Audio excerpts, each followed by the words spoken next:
Magandang araw mga kaibigan. Pag-usapan natin ang pinakabagong pangako ng Pangulong Marcos Jr. Natapos na kasi promise fulfilled yung 20 bigas meron na, BBM. 20 bigas meron na, promise fulfilled. Okay. Dahil na-fulfill na niya yung 20 pesos per kilong bigas, kahit isang araw lang ng pagbenta sa Cebu, May 1 lang sila nagbenta, May 2, pinatigil na ng COMELEC. Promise fulfilled na daw yun. So dahil promise fulfilled, ito, pinakabagong promise, grabe. Pag natupad ito, nako, sasaludo tayo sa kanya. Dahil napakatayog na pangarap at siya ang makakatupad dito. Wow! Tataas ang rating niya nito. Okay. Ito, ano ba yung bagong pangako ng Pangulo? Sa post ng News 5. Subway ng Pilipinas. Okay. Nangako si President Bongbong Marcos Jr. na magiging operational na ang subway ng Pilipinas bago siya bumaba sa pwesto sa 2028. At sinabing malaking hakbang ito upang masolusyonan ang traffic sa Metro Manila. Nagsimula ang construction ng Metro Manila Subway Project noong 2019, ngunit naantala ito dahil sa COVID-19 pandemic. Nag-umpisa ang tunneling noong 2023. Ikokonekta ang Metro Manila Subway Project ang Valenzuela at Pasay at magkakaroon ng linya sa Ninoy Aquino International Airport Terminal 3. Pero, may pero. Pero, nung nakaraang buwan, ito na sinabi ni Department of Transportation Secretary Vince Dizon na baka sa 2023 pa tumakbo ang subway dahil sa mga delay.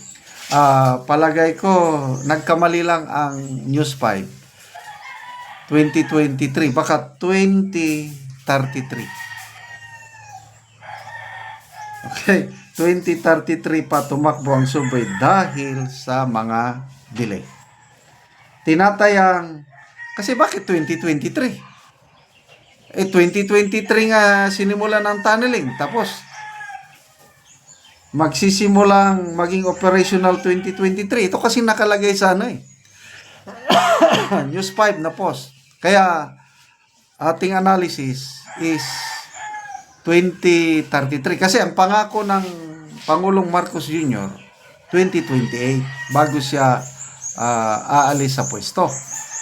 Kaya lang, sabi ng DOTR Secretary, alanganin, hindi. 2033 pa. So, kanino tayo maniniwala? Sa DOTR Secretary or sa Presidente? Ang galing mga ako ito yung exact statement ng Pangulo sa kanyang pangangampanya sa, I think, sa Batangas ito. Sabi niya, bago ako matapos bilang Pangulo, magkakaroon na tayo ng subway dito sa Pilipinas. Yung subway, yung tren na dumadaan sa ilalim ng lupa. Dati nakikita lang natin ang sine. Nakikita lang natin yan sa sine. Mayroon na tayo dito sa Pilipinas. May 3, 2025. Wow! Una kong nakaranas dumaan ng subway noong 2025. August, nag-aral ako sa National Defense University, Washington, D.C. Karamihan transportation namin doon, train, karamihan subway. Ang bilis, walang ka-traffic. Napaka-efficient ang train system nila sa US. Nagpunta kami sa New York, ganun doon. Mismong dagat o malalaking ilog, nakasubway. Wow! Ang galing. So, ang tanong, Ma-fulfill ba kaya itong promise na ito by 2028? Ano sa tingin nyo? So, magbasa tayo sa mga comments. Wode Gapa, build ni Digong. Yan, sinimulan lang niya. Okay lang kung ipatuloy, no problem. Ayan, Christopher, hindi mo nga itinuloy yung train sa Mindanao. Subway pa kaya? Oo nga. Sayang, ang ganda yung nasimula ni Tatay Digong. Mindanao Railway, iikot sa buong Mindanao. Ngayon, wala na. Zero budget. Kaya, lalong magagalit ang galit ng taga Mindanao nung nalaman, I think last year pa, until this year, walang budget. Zero talaga. Nung inaresto at kinidnap si Tatay Digong, lalong nagalit ang taga Mindanao. Hindi nga tinuloy ang Petronillo Llano, parang bigas. 2.0. Ay, nako. JM Tropa.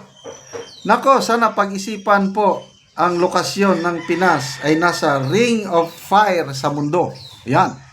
Ibig sabihin, may mga paglindol, mahirap po yan. Ang bansang Japan nga, nililindol tayo pa kaya. Pero sa Japan, advance ang technology nila. Pinas, kawawa. Yan, lindol at baha. Pag hindi ayusin ito, nako, nakakatakot. Nandun ka sa loob, lumindol. Kahit walang lindol, binaha. Ito, mga comments na nababasa ko, flood control projects nga, hindi nyo maayos-ayos. Ito pa kaya?